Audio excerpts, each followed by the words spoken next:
This theory suggests that everything we knew about Team Rocket in the first two generations was a lie. Instead, we do not know what their true intentions as a player. Their true intentions was their secret. And that was they were searching with the knowledge of the Megastones, as well as creating and recreating this energy for their own uses. The idea of this theory stemmed from the lack of rage Gyarados from Generation 2. As we know, Team Rocket were forcing the Magikarp to evolve from the radio signals from the radio tower. The fact that Team Rocket was using this energy from the radio signals makes me believe that the energy they are trying to create is the same or familiar to the energy that is used when the Pokemon Mega Evolve. This energy could be familiar to the Infinity energy, and Gyarados is one of the Pokemon that can Mega Evolve. One example of this bond is that of Ash and Pikachu from the anime, where Team Rocket wants to catch Pikachu because it's stronger than its evolutionary stage and give it to their boss. Although what they do not realise that Pikachu only is that strong because of its bond with Ash. It would be a waste of their time because Pikachu does not want that bond with Team Rocket. In Generation 1, when we meet Team Rocket for the first time, all we know about them is that they're the thieves that are stealing the bottles from Mount Moon. I find this quite suspicious because it would have been easier to steal from the Pewter Museum rather than searching in a dark cave for all of these items. They seem to be looking in all the wrong places.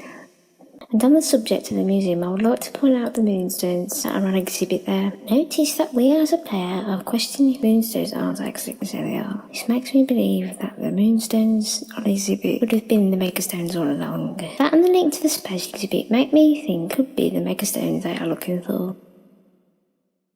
Once you challenge the red Gyarados, you obtain the mysterious red scale. The only point of it is that when you give it to Mr. Pokemon, he gives you the XP share in return, which is totally useless until now. In Generation 2, Mr. Pokemon says that he has a hobby of collecting rare and valuable items. I am in fact wondering if there's a significant reason behind the red scale for it to be rare and valuable. Mr. Pokemon is very much in contact with both Professor Oak and Professor Elm, who happen to be an expert in Pokemon evolution. When talking to the player, Elm says there are also methods of evolution that I am unfamiliar with.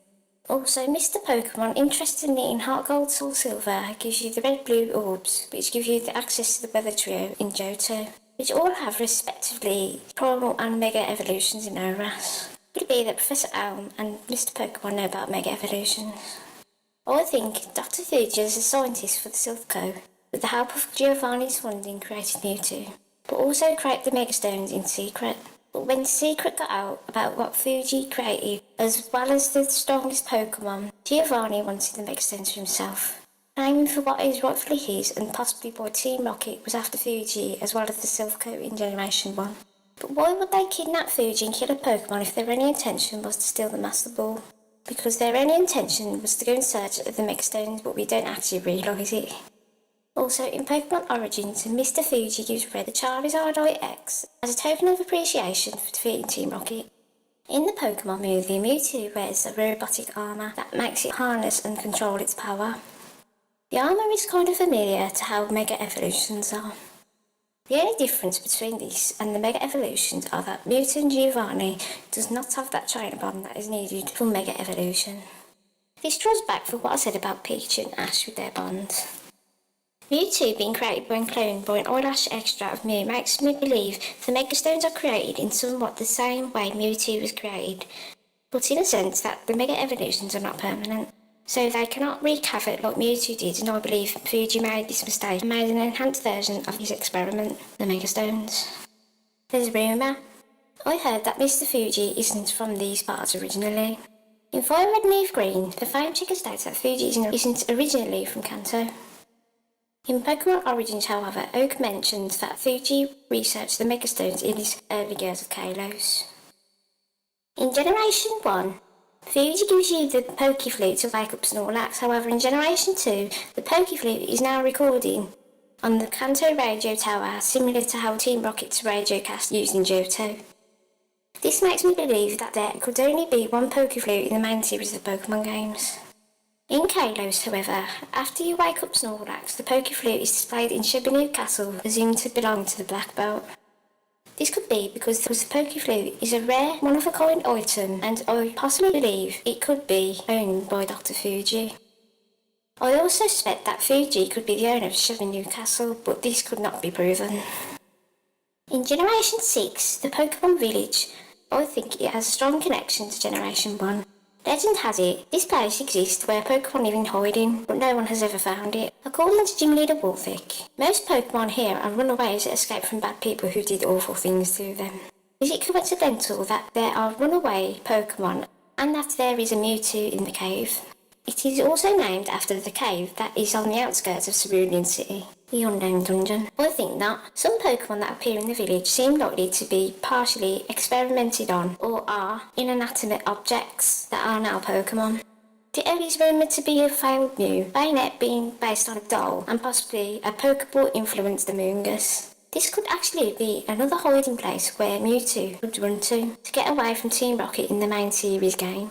Since evolution is the power that makes Pokemon stronger than the meat, then the meteorites could be the original source of not just Mega Evolutions, since there are different elemental stones and ways that a Pokemon can evolve. It makes sense that the Infinity Energy comes from the meteorites. Although the Infinity Energy is derived from the life source of Pokemon and it was harnessed by the Devon Cooperation, I think the reason why Devon Cooperation harnessed the Infinity Energy is because Hoenn has better space facilities than Kanto has. Also safer prior to the Team Rocket takeover on the Silph Co on the radio tower, although Team Aqua and Team Magma tries to steal it in Generation 3, because it is a valuable thing and thus you wouldn't want it in the hands of the bad guys.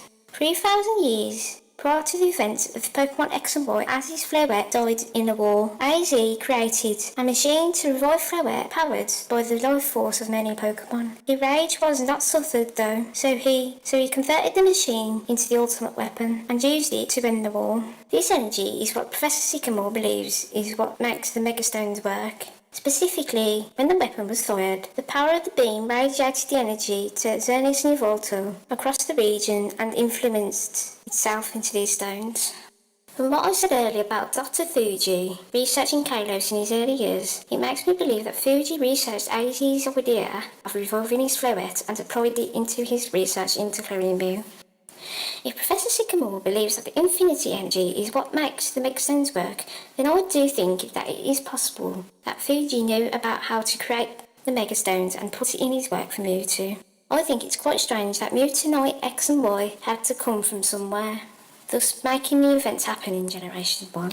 I'll conclude this theory by saying if it wasn't for Fuji's research in Kalos about the Megastones in his early years, and his research being funded by Giovanni of Team Rocket, then the possibility of Team Rocket's secret finding it and recreating this energy into the Megastones in Generation 1 might not even be existent. To think that Team Rocket's secret in Generation 2 was manipulating with the radio signals, also the red scale and cutting off the slowpoke tails.